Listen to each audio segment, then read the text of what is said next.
बेळगावमध्ये अतिरेक्याला गेलेल्या DCC bank निवडणुकीच्या पार्श्वभूमीवर कित्तूर पीकेपीएस सचिवावर शुक्रवारी काँग्रेस समर्थक कार्यकर्त्यांनी हल्ला केल्याची घटना घडली। पोलिसांच्या उपस्थितीतच सचिव भीमप्पा यांच्यावर हल्ला करून त्यांना किडनॅप करण्याचा प्रयत्न करण्यात आला। याच कारणावरून काँग्रेस भाजप समर्थकांमध्ये मारामारी झाली।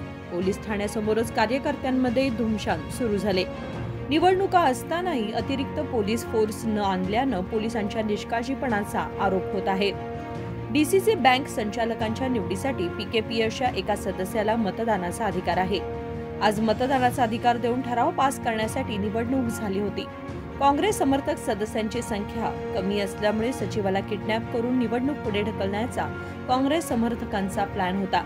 याला भाजप समर्थक सदस्यांनी विरोध केल्याने गोंधळ उसळला।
Bureau report KMM Marathi, Belgaum.